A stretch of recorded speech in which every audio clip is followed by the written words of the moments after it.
नमस्ते दोस्तों, आप देख रहे हैं हिंदी न्यूज ऑफिशियल चैनल।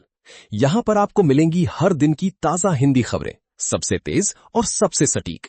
देश विदेश की बड़ी खबरों से लेकर राजनीति, मौसम, टेक्नोलॉजी और ट्रेंडिंग टॉपिक्स तक हर अपडेट हम आपके लिए लेकर आते हैं आसान और साफ भाषा में।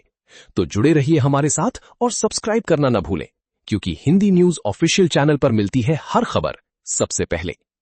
नमस्कार दोस्तों, स्वागत है आज की इस बड़ी रिपोर्ट में। आइए जानते हैं 18 मई 2026 की उत्तर प्रदेश की 5 प्रमुख खबरें इस प्रकार हैं। उत्तर प्रदेश में आजकल काफी कुछ बदल रहा है ना। नई नीतियां, खेती किसानी के नए तरीके और कई ऐसे प्रशासनिक अपडेट्स जो सीधे तौर पर आपके और हमारे रोजमर्रा की जिंदगी पर असर डाल रहे हैं। तो चलिए आज के इस विश्लेषण में इन सभी नए बदलावों को बिल्कुल आसान भाषा में समझते हैं और डिकोड करते हैं कि यूपी सरकार के इन फैसलों का आम जनता के लिए असल में क्या मतलब है। आज हम मुख्य रूप से इन 5 अहम बातों पर चर्चा करेंगे। पहला, किसानों और ग्रामीण अर्थव्यवस्था को कैसे बढ़ावा दिया जा रहा है। दूसरा, इस भयंकर गर्मी से निपटने के क्या उपाय हो रहे हैं। तीसरा, बड़े पैमाने पर पौधारोपण का लक्ष्य। चौथा, हमारे रोजमर्रा के प्रशासनिक बदलाव। और आखिरी में सामुदायिक सुरक्षा के नए नियमों पर नजर डालेंगे। चलिए शुरू करते हैं। सबसे पहले बात करते हैं हमारे पहले विषय की, किसानों और ग्रामीण अर्थव्यवस्था को बढ़ावा देना। देखते हैं कि गांव के विकास के लिए जमीनी स्तर पर क्या नए कदम उठाए जा रहे हैं। अब देखिए, खेती के तरीकों में एक बहुत ही शानदार बदलाव आने वाला है। 6 से 22 जून तक पूरे राज्य के गांव-गांव में किसान चौपाल लगने वाली है। मतलब कृषि वैज्ञानिक खुद गांव आकर किसानों को सस्ती और ज्यादा पैदावार वाली नई तकनीकें सिखाएंगे। और सबसे कमाल की बात, आईआईटी कानपुर ने गोबर और गोमूत्र से जो नई जैविक खाद या ऑर्गेनिक फर्टिलाइजर बनाने का तरीका ढूंढा है, वो भी सिखाया जाएगा। सोचिए, इससे खेती की लागत कितनी कम हो जाएगी और मुनाफा कितना बढ़ जाएगा। और हाँ, जो लोग डेयरी के बिजनेस में दिलचस्पी रखते हैं, उनके लिए ये जानना बहुत जरूरी है। मॉडर्न डेयरी मास्टर प्लान के तहत अगर आप 2 से लेकर 25 गायों तक की डेयरी यूनिट लगाते हैं, तो सरकार आपको पूरी 50% की भारी सब्सिडी दे रही है। बाकी का 35% बैंक लोन से मिल जाएगा। यानी आपको अपनी जेब से सिर्फ 15% ही लगाना है ना कमाल का प्लान। ये हमारे ग्रामीण इलाकों में दूध उत्पादन और रोजगार दोनों के लिए एक बड़ा गेम चेंजर साबित होने वाला है। लेकिन जहां एक तरफ नई तकनीकें आ रही हैं, वहीं मौसम ने किसानों की थोड़ी परेशानी बढ़ा दी है। इस बार की भयंकर गर्मी, अचानक आए आंधी तूफान और ओलावृष्टि की वजह से यूपी के मशहूर आमों की पैदावार में लगभग 20 से 25% तक की भारी गिरावट आने की आशंका है। क्लाइमेट चेंज का ये असर सच में थोड़ा चिंता का विषय है, जिसका सीधा प्रभाव किसानों की कड़ी मेहनत और राज्य के कुल उत्पादन पर पड़ रहा है। अब जब मौसम की बात चल ही निकली है, तो आते हैं अपने दूसरे मुद्दे पर, इस भयंकर हीट वेव से निपटना और इससे बचाव के उपाय।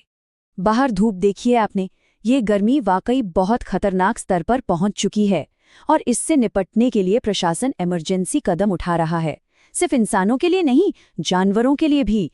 प्रयागराज में पुलिस के घोड़ों के लिए कूलर लगवाए गए हैं। गोरखपुर चिड़ियाघर में हाथियों को बार बार नहलाया जा रहा है, जो सुनने में ही कितना राहत भरा लगता है। और कानपुर में तो सड़कों पर लगातार पानी का छिड़काव किया जा रहा है। ये सब दिखाता है कि हालात सीरियस हैं और हम सबको अपना और अपने आसपास के जानवरों का बहुत ख्याल रखने की जरूरत है। और इस कड़ी धूप को देखते हुए प्रशासन ने एक बहुत ही समझदारी भरा फैसला लिया है। मनरेगा मजदूरों की सुरक्षा के लिए उनके काम के घंटों में एक बड़ा बदलाव किया गया है। अब चिलचिलाती दोपहर में काम करने की जरूरत नहीं है। नए नियम के मुताबिक काम सुबह 6 से 11 बजे तक और फिर दोपहर 3 बजे से शाम 6 बजे तक होगा। लोगों को हीट स्ट्रोक से बचाने के लिए ये एक बहुत ही प्रैक्टिकल और जरूरी कदम है। लेकिन इस बढ़ती गर्मी का कोई परमानेंट इलाज भी तो होना चाहिए, राइट? तो चलिए तीसरे मुद्दे पर चलते हैं, हरित यूपी और बड़े पैमाने पर पौधारोपण। तो सबसे अहम बात यह है कि सरकार ने इस साल एक बहुत ही बड़ा लक्ष्य रखा है। इस मानसून सीजन में एक ही दिन में 35 करोड़ पौधे लगाने की पूरी तैयारी है। सही सुना आपने, एक ही दिन में। ये आंकड़ा वाकई चौंका देने वाला है। अगर हमें आगे चलकर ऐसी जानलेवा गर्मी से बचना है और अपने पर्यावरण को ठीक करना है, तो इस पौधारोपण को एक जन आंदोलन बनाना ही होगा और इसे हकीकत में बदलने के लिए जमीनी स्तर पर पूरी प्लानिंग की जा रही है। अब आते हैं चौथे हिस्से पर, रोजमर्रा के प्रशासनिक बदलाव। यानी वो फैसले जो सीधे तौर पर आपकी और हमारी डेली लाइफ को आसान बनाने वाले हैं। सबसे पहले बात बिजली के मीटरों की। अगर आपको अपने स्मार्ट प्रीपेड मीटर से जुड़ी कोई भी परेशानी है तो ये जानकारी आपके बहुत काम की है।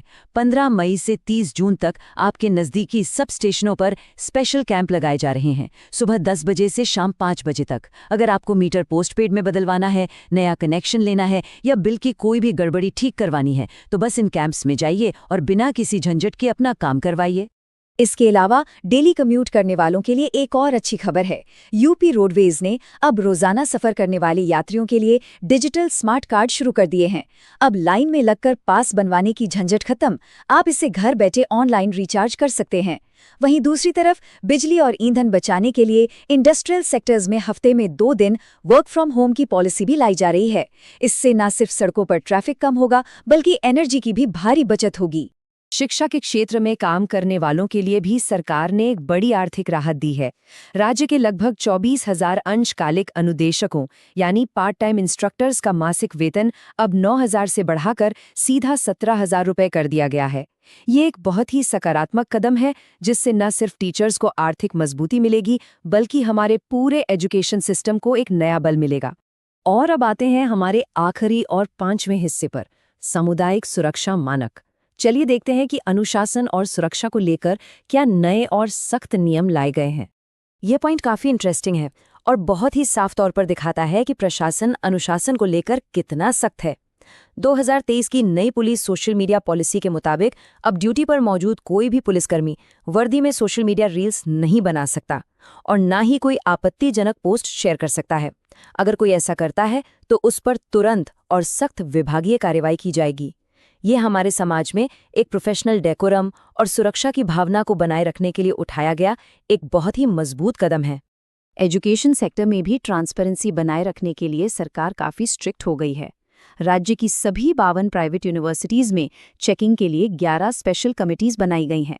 अगले 1 महीने के अंदर ये कमिटीज़ इन यूनिवर्सिटीज़ में पढ़ाई और प्रशासन के स्तर की पूरी जांच पड़ताल करेंगी ताकि ये सुनिश्चित हो सके कि वहां पढ़ने वाले बच्चों का भविष्य पूरी तरह सुरक्षित हाथों में है और उन्हें क्वालिटी एजुकेशन मिल रही है। तो देखा आपने, किसानों की खेती से लेकर आपके बिजली के बिल तक और भयंकर गर्मी से बचाव से लेकर प्राइवेट यूनिवर्सिटीज़ की चेकिंग तक, ये सभी फैसले प्रशासन की एक बहुत ही व्यापक योजना का हिस्सा हैं। इन सभी बदलावों को समझने के बाद मैं आपको एक सवाल के साथ छोड़ना चाहता हूँ। इन तेजी से बदलते प्रशासनिक, कृषि और सुरक्षा संबंधी फैसलों में से आपको क्या लगता है, कौन सी नई नीति यूपी के रोजमर्रा के जीवन पर सबसे गहरा और सबसे बड़ा असर डालेगी? इस पर जरूर सोचिएगा। आज के इस विश्लेषण में हमारे साथ जुड़ने के लिए आपका बहुत बहुत शुक्रिया। वीडियो देखने के लिए धन्यवाद। ऐसी ही उत्तर प्रदेश और देश की बड़ी खबरों के लिए हमारे चैनल को सब्सक्राइब जरूर करें। वीडियो को लाइक करें, शेयर करें और बेल आइकन दबाना ना भूलें ताकि हर बड़ी अपडेट आप तक सबसे पहले पहुंचे।